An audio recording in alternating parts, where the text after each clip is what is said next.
Muy buenas a todos, bienvenidos a mi canal de YouTube, soy Víctor Galán y en el día de hoy vamos a ver, por petición popular de todos vosotros en Twitter, un vídeo acerca de cómo vienen los mercados financieros para las próximas semanas o para incluso los próximos meses y cómo ha influido el dato de la inflación de Estados Unidos, que ha venido un poquito peor de lo que se esperaba. Vamos a ir viéndolo. Primero deciros que tenéis aquí mi Twitter para que me podáis seguir en @victorg_bolsa. Muchas gracias a todos por el continuo apoyo. Deciros también que tenéis el curso de bolsa para el siglo XXI en mi web victorgalanbolsa.com, que lo tenéis con descuento. Os estoy ofreciendo una manera seria de formaros en los mercados financieros. Mucho de lo que vemos hoy aquí y de las acciones que vamos a tomar en el mercado se pueden aprender en el curso para aprender a cubrir coberturas, divisa, análisis técnico, fundamental y un sinfín de datos para tener al día el market timing. Os dejo el curso, ¿vale? Para que tenéis aquí todos los conceptos que entran, podéis descargar el índice y ya digo, pues viene interesante porque viene con una rebaja y además estoy mandando en España el manual entero en papel, encuadernado, así que yo creo que es una excelente oportunidad para que toméis formación en el mercado, que bien hace falta, como vemos con las caídas. También dejaros por aquí Planeta Bolsa, que es un servicio que estamos ofreciendo junto a Víctor Millans y Joseba Mortalena, en el que los tres, pues bueno, estamos dejando una serie de seminarios a la semana, 2 horas a la semana, con estrategias, carteras, servicio de asesoramiento y creación de sistemas. Igualmente, si queréis probar el servicio, lo tenéis todo disponible en planetabolsa.com.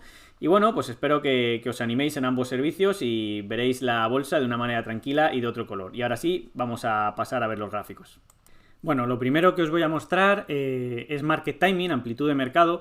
Fijaros, os estoy mostrando el NYSE, la bolsa de Nueva York, versus el porcentaje de acciones que están por encima de la media de 150 días, ¿vale? Las acciones que están por encima de 150 días se presuponen alcistas. Fijaros aquí en el gráfico como en 2003, voy a bajar un poquito esto, ¿vale? En 2003 el número de acciones que están de porcentaje, que están por encima de su media de 150 es prácticamente nulo, son apenas el 10%, por debajo del 10% en un par de ocasiones, y desde ahí veis cómo hay un rally alcista hasta prácticamente superar el 90% de acciones que sí lo están, ¿no? Es una subida absolutamente brutal que va acompañada durante prácticamente 5 años de una subida del mercado del, si lo medimos, aproximadamente el 130%, es muchísimo. Lo mismo ocurrió en 2009. En 2009, como veis, la cifra también baja por debajo de 10. Y vuelve a venir un tramo alcista en el mercado. Parece que el mercado, según dicen, solo está subiendo ahora, se trata de una burbuja y ni mucho menos. Como veis, aquí también hay un tramo de aproximadamente 5 o 6 años, como era en el caso anterior, de tramos de casi un 170%, 180%, lo cual es una subida impresionante. ¿Qué tenemos también en 2020? Pues volvemos a tener el indicador por debajo de 10 con la caída del COVID, con la fuerte caída del COVID. Caídas que, por cierto, se producen entre 8 y 13 años. No se van a dar todos los días, al menos estadísticamente.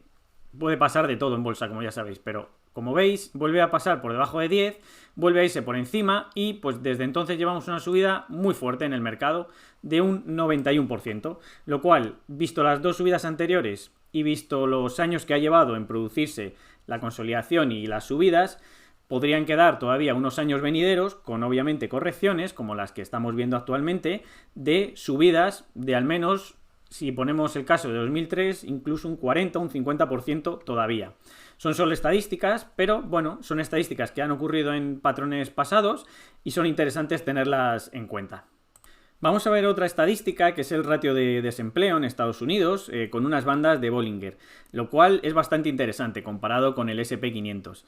¿Por qué? Porque cada vez que las bandas de Bollinger han superado, la media, ¿no?, del ratio de desempleo, se sale de las bandas, como vemos por aquí arriba, y luego repentinamente vuelve a caer debajo de ellas, es una señal muy positiva para el mercado. Fijaros que esto se produce en 2009, y en 2009... con esta caída, bueno, el mercado va corrigiendo poco a poco y la bolsa va subiendo. Tenemos un patrón también interesante y es que el repunte con el COVID ha subido por encima de las bandas de Bollinger también en 2020 y ahora las vemos justo por debajo. Son patrones interesantes que podrían dar otra vez señal de que el mercado puede volver a subir y hacerlo bien. Igual que ya ocurrió, por cierto, en 2003. Se subió la línea roja por encima de las azules y luego, pues en algún momento, se dejó caer por niveles por debajo. Así que bueno, patrones que han ocurrido anteriormente y que han traído alzas a las bolsas, al menos en el medio-largo plazo. Veremos qué ocurre esta vez. Bueno, hoy nos despertamos con algunos titulares en prensa debido a que el IPC en Estados Unidos ha subido 6 décimas por encima de lo esperado y se sitúa en el 4,2% como el monstruo de la inflación que ya está aquí, ¿no? Ya que se dispara a niveles no vistos desde 2008. Vamos a ver si realmente es tan grave la inflación venidera y qué podemos decir de ella.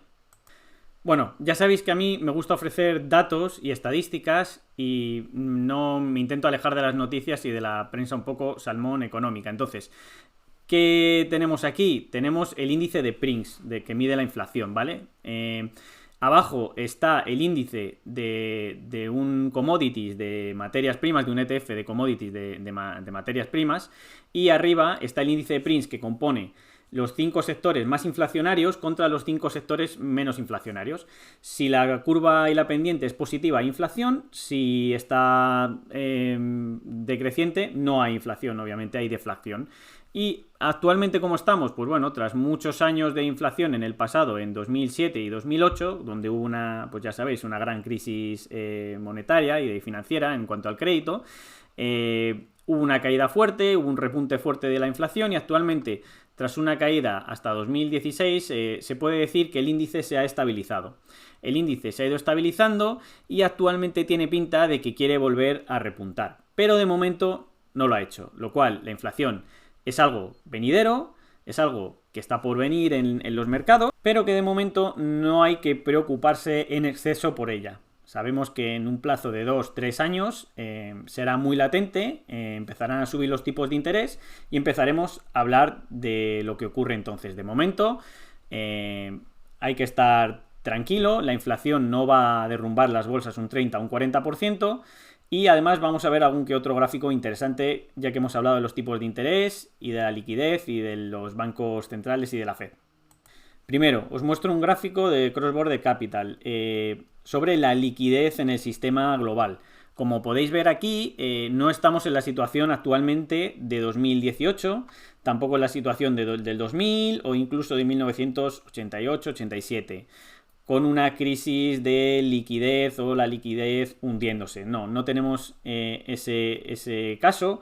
Tampoco estamos en unos niveles de liquidez brutales como estuvimos en aquellos años. Ni siquiera en los datos muestran que estuvimos en el repunte de 2018, ¿no? Ya en 2018 estuvimos mucho peor en cuanto a liquidez. Con la caída del COVID ha caído muchísimo esta liquidez y en el fondo no estamos en niveles tan preocupantes. Esto puede dar en el medio plazo subidas todavía aún mayores a las bolsas, con por supuesto correcciones en el medio.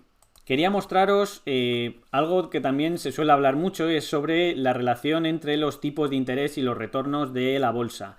Como veis aquí en el gráfico, en los retornos del S&P, que van aquí numerados entre el 0 y el 5%, entre el 0 y el 10, entre el 10 y el 15, e incluso también cuando ha habido retornos negativos, no se puede concluir, según este estudio de BofA, de Bank of America, que exista una relación entre beneficios o retornos y cambios en los tipos de interés. Es decir, que ni cayendo los tipos de interés tenemos en general subidas, ni subiendo los tipos de interés tenemos bajadas, ni viceversa. No se puede concluir nada acerca de los tipos de interés ni los retornos en el S&P, lo cual no habría que preocuparse tanto buscando tanta causalidad, ¿no? entre stocks y los retornos o cómo se mueven los tipos. Por otra parte, algo que sí nos podría preocupar al menos en el medio corto plazo, ¿vale? Son caídas entre el 10-15% que son más habituales en el mercado. Y bueno, aquí tenemos por ejemplo el dinero que mete la Fed al mercado, medido en la oferta monetaria M2, que es aquella que afecta a los depósitos. entre el PIB de Estados Unidos en este caso, ¿vale?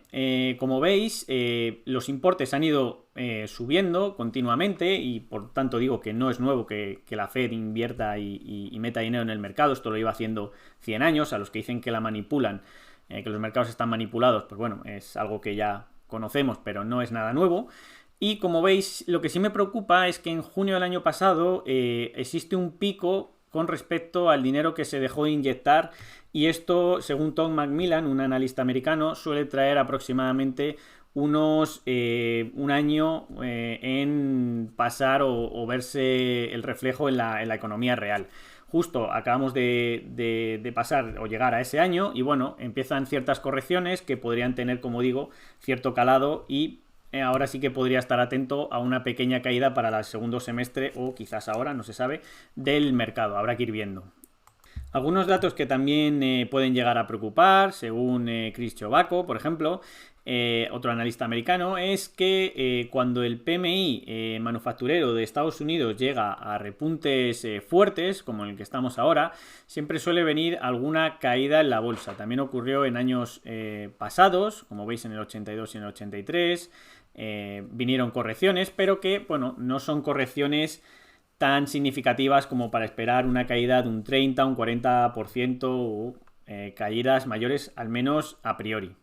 Por último, ¿qué cosas estaría bastante atento a partir de ahora? ¿Vale? Simplemente mostraros que las caídas de un 40 a un 30% apenas se dan entre 8 y 13 años, lo que estaba comentando antes, y que incluso caídas del 20% se dan cada 4 años, lo cual caídas muy fuertes en el mercado tampoco es lo más habitual. Lo normal es que el mercado la mayoría del tiempo se lo pase subiendo, porque tiene sesgo alcista.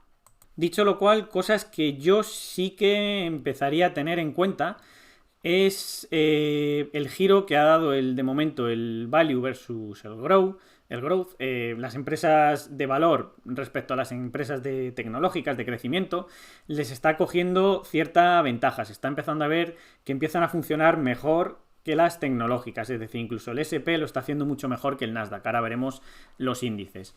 Entonces yo aquí sí que tendría cuidado de que esta tendencia no siguiese así y fuese subiendo. Ya sabéis que los sectores, lo hemos comentado alguna vez, financieros, de materiales, de construcción, incluso de construcción de casas, que está funcionando bastante bien, están creciendo bastante. Entonces ahora sí que miraría mucho más, con mucho más cariño, ese tipo de empresas, bancos, empresas del acero y relacionadas, que las propias tecnológicas, que después de tantísimos años subiendo quizás tengan un riesgo de caer o hacerlo un poquito peor que sus competidoras o que otros sectores.